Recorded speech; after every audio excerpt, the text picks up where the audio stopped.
called this special joint sitting of the Houses of our Parliament because there is a dark and heavy shadow across our land. The women and the children of this great country are under siege. There is a very violent and brutal war that is underway against the women of South Africa. Last year, 2,700 women of our land and over 1,000 children died at the hands of another person.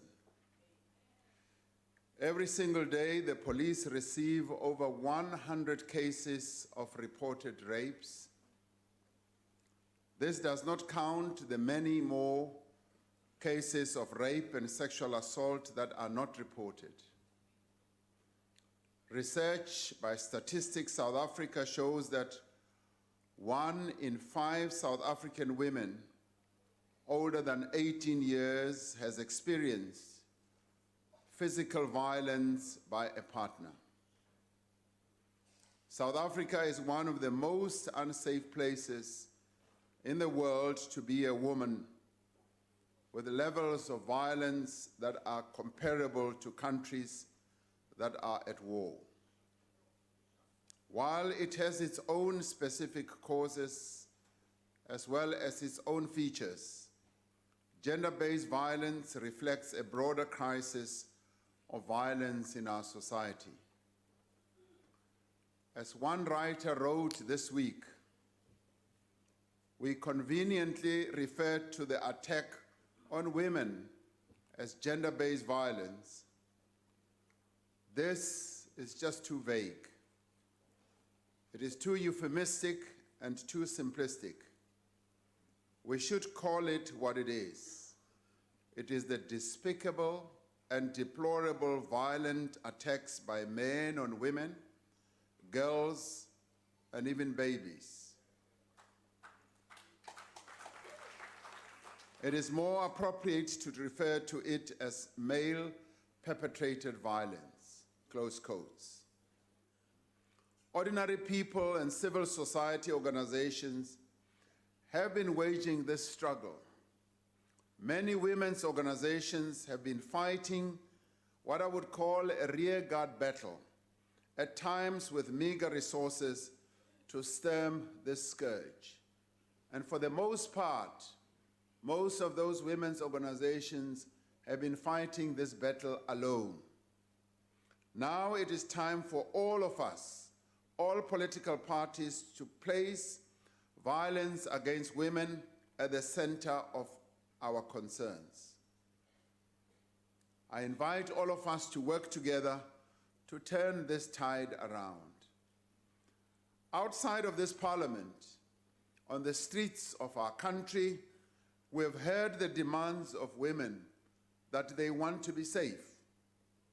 We cry with the parents who have lost their daughters, the children who have lost their mothers, and the friends who have lost their classmates. We feel their pain as fathers, as mothers, and as grandparents. We affirm here what they have been saying, and they marched to Parliament in their thousands of thousands a week ago or 2 weeks ago. And they were saying unanimously with one voice, enough is enough. The people of this country now want action. Women should not have to protect themselves from men. They should feel safe and secure with us as the men. They have the right to feel safe. To enhance the safety of women, we are going to have to take a number of steps. As a matter of urgency, we need to make the necessary amendments to our laws and policies to ensure that perpetrators of gender-based violence are brought to book. We will make substantial additional funding available for a comprehensive funding package of interventions to make an immediate and lasting difference. But given the urgency of the situation, we have developed what we would call an emergency action plan, which will be implemented over the next 6 months. The plan strengthens existing measures and introduces new interventions in 5 principal areas. Firstly, how we should go about preventing gender-based violence. Secondly, how we should strengthen the criminal justice system. Thirdly, the steps that we should take to enhance the legal and policy framework.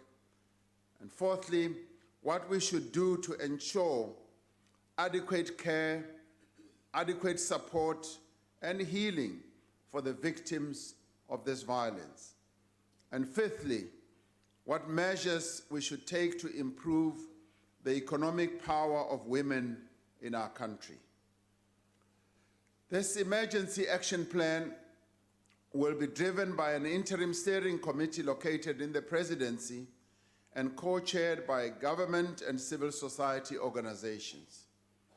The steering committee will coordinate rapid response at national level. In this way, problems at places like police stations and courts and challenges such as availability of rape kits and delays in DNA testing can be channeled in the to the relevant authorities very quickly. As we have done with our response to HIV and AIDS, I believe that we should be able to establish appropriate structures in various levels of our government, in the offices of the Premier, in the offices of the Mayor, to work with social partners to drive and coordinate our efforts to end gender-based violence. And this, I think, is necessary. As we go throughout our country, we always hear about really disturbing stories of how, when women have been violated, they've been raped, when they go to report to police stations, they are just delayed and sent from pillar to post. And we often find that our police stations are not well kitted. They don't even have the necessary tools that are able to deal with this challenge. In implementing our prevention measures, we must recognize that violence against women is not a problem of women. It is a problem of men. As part of our emergency response, and with a view of embarking on prevention measures, we're going to launch a mass media campaign that will target communities, public spaces, workplaces, campuses and schools, as well as recreational spaces like taverns and places like that.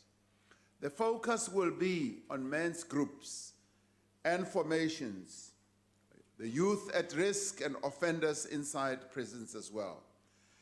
This will be matched with prevention education in schools. Women's rights and gender power relations will be part of life orientation in school curriculum. The second part of our response is to strengthen the criminal justice system. This is to ensure that justice indeed is served, perpetrators are held to account, survivors do not suffer secondary victimization, and the law acts as a deterrent. We will therefore be directing resources to improve the functioning of sexual offenses courts, the Tutuzela care centers, and the Family Violence and Child Protection and Sexual Investigation units of the South African Police Service. Funding has already been approved for the establishment of an additional 11 sexual offenses courts over the next financial year.